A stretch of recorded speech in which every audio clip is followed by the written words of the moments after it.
Hello again YouTube, and welcome back to Just Get a Tesla. Today I'm going to do an interesting range test. As I've been saying in previous videos, this Tesla Model Y all-wheel drive is ridiculously more efficient than the previous car.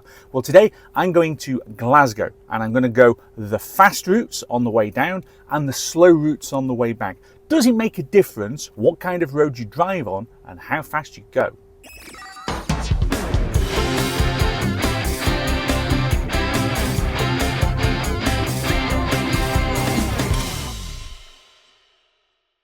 So it's Sunday morning, 7:30. I've got to be in Glasgow before lunch, so I've got bags of time to be able to do that. And I charged to 100% before we set off. I don't need 100% to get there, but I thought it would be interesting to see what 100% offers me on the car. And it's telling me 325 miles of range. Well, I'm only going 161 on the first leg, so that surely is an absolute doddle. Although that's effectively half the battery or half the range that it's telling me, but it's advising that I'm going to arrive on 27%, which obviously is a quarter. And for anyone who can't do maths, a quarter is a smaller number than a half. So we'll see which of those is more accurate.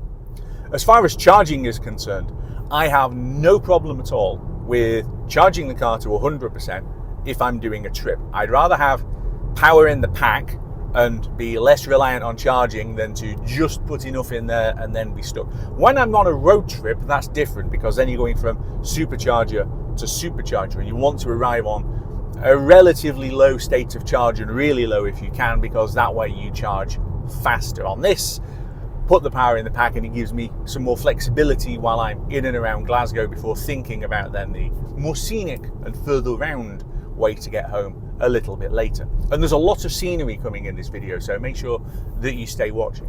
But as far as charging is concerned, I've got a whole video on charging coming up, so make sure that you subscribe so that you know when that comes out and hit the bell icon. But let me put it to you like this.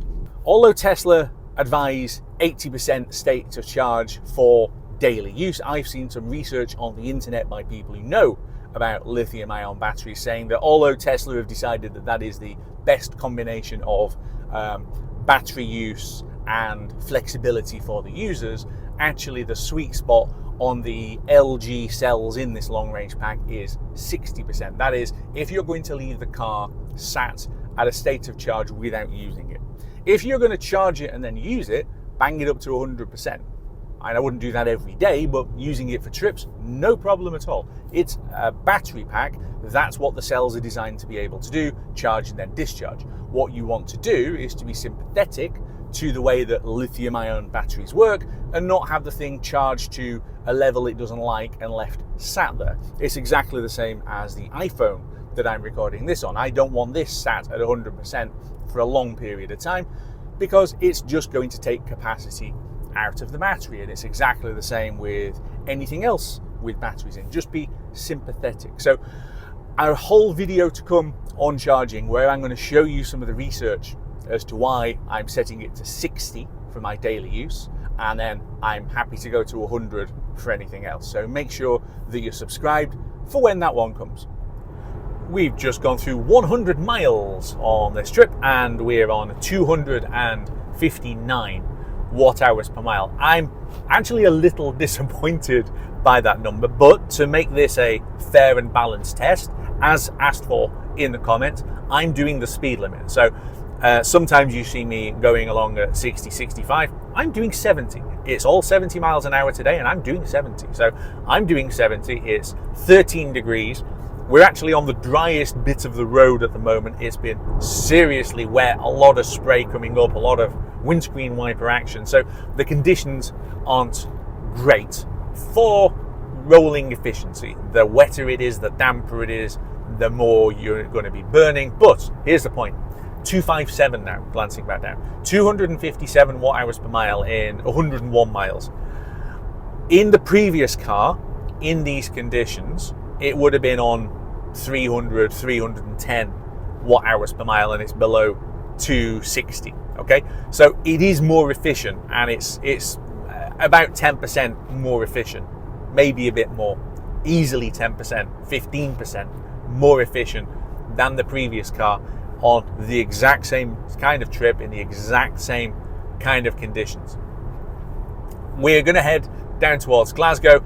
I'm not going to precondition the battery. So I'm going to show you what it happens if you don't precondition the battery, because why not? Also, I want to give you a clean read of the data. What is the efficiency heading down there? If I precondition, it's going to burn a bit more power heating the battery pack up, which will screw my numbers a little bit. So I'll take a little bit longer to charge. That's not a problem, just so that I can show you a little bit more science. So let's carry on down the road.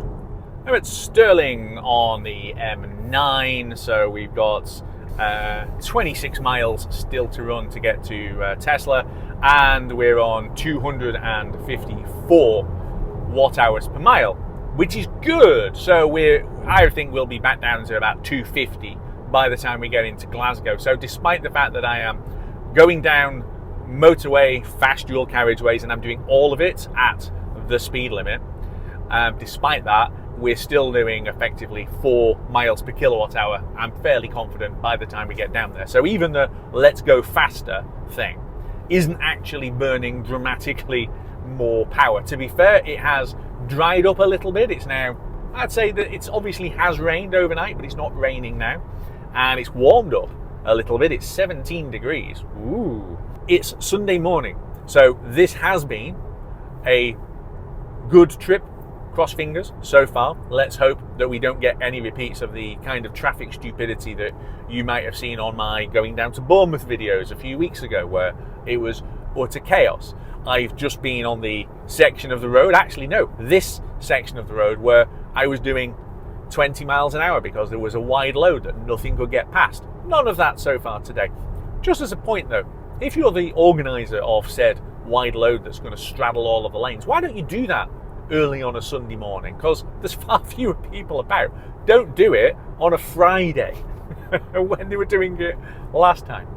Anyway, I'll see you in Glasgow. This video is brought to you by ts.la Stationery, where we have got a fantastic range of Yu-Gi 3D craft collectible toys. Collect them all, a whole range of different animals to build. And you get 10% off if you use the code GET when you go to stelastationery.co.uk. Loving these reflections. So I am now plugged in. As you can see, we got 200 and hang on, can I make that any better? Not really. Reflecty goodness. 258 watt hours per mile on the 185 miles that we did. So I've basically arrived and it's saying I've got, well, I had 35% left, so it's giving me another 105. Okay, on top of the 185 that we've done. So that gives you an effective range on this of 290. I know I can go better than that. And this, I think, is what happens. Even just doing 70 miles an hour down the motorway, right, is enough to slow the thing down in terms of as far as you can go. Had I gone a little bit slower, I would have probably gone a bit further. And charging rate is, oh gosh, come on phone, it really is struggling this morning because of the brightness. 137 kilowatts. So we are on a 250 kilowatt charger. We haven't preconditioned, and that's the result. Always precondition. I did it on purpose just to show you what happens if you don't. But 134 now on 39%. The battery just isn't warm enough to be able to take the charge quicker. So that gets me halfway. So I've got to Glasgow. I'm going to go off and do a few other things, and then I'll see you in a minute in a different car park, and then we're going to plan the return trip. So this was the motorway trip, not that exciting. We're going to go back through Glen Coe and all of the scenery stuff. It's going to be slower. We're going to burn less energy. Let's see the comparison. It's 2:45 and I am on the south side of Glasgow, heading home now. I have got 76% in the battery, which is probably not quite enough to get me home via Fort William, but there is a supercharger at Fort William if I need to drop into it. I think it gets kind of busy, but hey, we'll see. Either way, the weather has gone inclement. You can see the amount of rain that's on the roof, and I'll put you a drop in of the front view with my mate's Ioniq 5N, which is kind of fun. I am curious as to just how energy efficient this is going to be, because it's Actually, it's 17 degrees, so it's not cold, but the piddly rain isn't going to help. So let's have a go. It's saying we're going to get to Fort Bill on 42%, and I think I can beat that. So let's see if we can't beat it to, say, 45% or maybe a little bit more. So let's be brutally honest. These conditions are not good for efficiency. It is 16 degrees and piddling it down. So we're on an extremely wet M8 heading towards the Erskine Bridge. The weather is going to clear, but the car is telling me to stay below 49 miles per hour if I want to get home with some power left in the battery. Obviously, I'm very likely to charge up at Fort William at the supercharger, but as part of my range testing, I thought it would be fun to take supercharging out completely and see how it looks. So at the moment we're on 245 watt hours per mile in the 13 miles since the supercharger, and 257 watt hours per mile in the 199 miles of the trip so far, which, considering that it's gone a bit piddly and inclement, isn't bad at all. The other car really struggled with rain. It really struggled with managing water off the wheels. Even when I was running on all-season tyres, it really would burn an enormous amount more power. This car, from what I've seen of it so far, really doesn't. So there's going to be plenty of scenery coming up in the clips to follow. So if you like my scenic drives, and it's not going to be piddling it down all the way, I've checked, but if you like scenic drives, buckle up, because you're going to enjoy this.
The weather's cleared a bit. We've parked up here at this rather pretty viewpoint, and I'll show you a drop-in of basically just how pretty this is. But I mean, we are at Tourist Photo Central. A lot of people, like me, stopped and taking pictures. But if you want the car still to be the star, and in my case it still is, then all I can say is I'm getting, now that the sun's out and it is warm, and now that it's stopped raining, this trip's going to be a lot more interesting. So I hope you've enjoyed the bits that we've seen so far. It gets prettier. It gets a lot prettier. quite a good view behind, just looking out back that way. I'll have to do that video trick a few more times. I think we've got really lucky with the weather. Really lucky, because as I was setting off Glasgow, I was thinking, if it carries on raining hard, this hard, it's not going to be great. Now I'm looking through the back. People say, oh, you've got a terrible rear view in a Tesla Model Y. The window's really small. Aye, but look what you can see through it.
So I promised you an efficiency update when we got to the bridge, and here it is.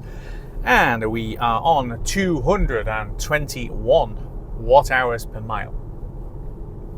Good efficiency, really good efficiency. An awful lot of heavy rain, as you saw earlier on, which really won't have helped. Okay, so we haven't always been going as quickly as you might want to, but I did say it was fast route versus slow route.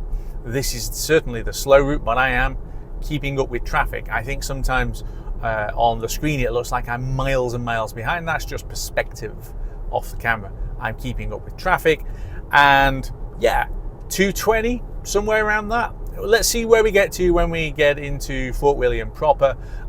I have got enough power, according to this, to get home on 0. Okay, so I'm going to get home on no power at all, but as we've seen on previous trips, I am quite good at wafting the thing along and turning even negatives into a positive. So it was already showing -4, it's now on 0. I'm fairly confident it will get to +5, but with respect to it, I need a break. I don't like driving for hour after hour after hour. So I am going to go to the supercharger at Fort Bill, and I will stick it on for 10 minutes, something like that, so I can go and grab a drink, at least get out of the car for 10 minutes, and then we'll carry on. And that just gives me then a little bit more flexibility to be able to make sure that I'm going to get home without any issues, although I'm quite confident that I don't need the power. But as the phrase goes, always be charging. If there is an opportunity to always be charging, you might as well take it. So I'll see you up there. Once again, I'm here standing in the rain, but a nice and quiet Fort William supercharger. It can get a bit gnarly here occasionally, where basically you put non-site chargers on here, even though there are non-Tesla chargers here as well, but these are cheaper. that was a relatively quick stop, literally long enough to dive inside the supermarket, grab a couple of snacks and then come back out again. So 10 minutes. Again, I probably would have made it back, but I wanted a quick break. I wanted to go and grab some bits, so it's handy that there is a supercharger there. Fort William, raining. It often rains over this side of the country, so I shouldn't be dramatically surprised, I suppose, but never mind. Anyway, we are on 509 watt hours per mile in the 0.4 of a mile since the supercharger. Don't worry, that number will collapse again. 231 for the trip from Glasgow, and the road north from the bridge was twistier and windier, which saps some energy, plus it started preconditioning, which saps a little bit more around. But even so, 231 is still good. It's going to be interesting to see where we get to on the way back across. I'm expecting that it is going to be still pretty spectacularly good. How much more efficient versus when we came across going the fast roads way? That is the question, and there's only one way to get an answer, and that is to keep on driving. That's a shame, isn't it? So we've done the section of A9, and we've gone across that, and we've gone past Car Bridge, heading now towards Speyside, and the coach in front of me shows me that I'm heading towards home, because every time you get a K&L coach, that's when you know you're heading towards the northeastern bit of Scotland, because these guys are based in Fraserburgh. So I go looking for K&L coaches because I know that I'm getting relatively close to home. Meanwhile, the car is doing a wonderful job of wafting me and being a bit sippy on energy. So we're on 241 watt hours per mile in the 66 miles since the Fort Bill supercharger, and overall on the trip back from Glasgow we're on 234. Now here's the point: it was 255 watt hours per mile on the trip down to Glasgow, 255. So if you're going to shave 10% off that, it would be down to 230, and we're on 234. So we're probably about, I don't know, 9% or something, 8.5% more efficient so far. But the weather has been inclement on and off, and that hasn't helped. So I'm expecting that we're probably going to get it down to about 230, which is a nice 10% rounded number. That would be helpful. And we'll see how we get on. I have still got 80 miles to go, and it's starting to rain again, which is helpful, but that's okay. I like driving back from Glasgow this way. It's not direct at all, but my God, is it scenic. And you know, the whole run over Glen Coe towards Fort William, that is something stunning by itself. But I actually think Speyside is stunning as well. So I'll put some more clips up, but you get the idea. It's a scenic drive. I'm trying to show you some nice chunks of beautiful Scotland, and I'm also talking a little bit about the car and efficiency. The one thing I haven't done today is, and I was going to do, was to shoot a comparison video between this car and my friend's Ioniq 5 N-Line, or N Sport, or whatever on earth it is. The sports trim, but not actually the fire-breathing version of the Hyundai Ioniq 5, which he picked up relatively recently. So we were going to shoot that, but as it was absolutely blatting down with rain when we had finished our other things up at the Royal Collection in Glasgow, we decided not to bother. So it will happen, but it's going to happen at some point in the future. So if you want to hang on for videos like that, then you better make sure that you've subscribed, because too many of you aren't still subscribed. Of course, it's entirely a free will, so don't if you don't want to, but it really helps the channel and it costs you nothing. So subscribe, please, and hit the bell icon so that you know next time I drop another video of me driving along and talking gibberish into the camera. And then on the final leg home, I didn't have the camera running very much, which is why you're having to see this on Sentry. I am in Banff, so not quite home, but heading towards it, but it's pizza on the go. So while we are here and this is close enough, let's talk about this trip. So we did 258.5, having checked the number, on the trip down to Glasgow, going on the fast roads. On trip shown on there, 227.3 watt hours per mile. That is 12% less than going on the fast roads. So in summary, it's 12% more efficient in my testing of going on the slower roads than it is in just banging the thing down the motorway. It's certainly a lot more fun. And I will be honest, I haven't exactly been hanging around for some of the trip, especially having left Fort William when the weather cleared. I was getting a bit of a shift on. Obviously not that much of a shift on, if you know what I mean, but we were making progress. So the fact that it's on 227 watt hours per mile, I think is pretty impressive. So that is a useful energy saving of going on the slower, more scenic, more interesting routes rather than just banging it down the motorway. Obviously, I watch Beyond Nylon videos and I see him doing 90 kilometers an hour, which is 50 miles an hour. That is probably a little bit slow for UK roads, but we could put it at 55, 56 truck speeds and go along. Maybe that's a test that I need to do on a future video. But again, if you want to see those kind of videos once I've made them, then you've got to make sure that you have subscribed and hit the bell icon so that you know when those are going to be coming out. I've got a whole load more content to make on this channel. And otherwise, I will see you back here very soon on Just Get a Tesla.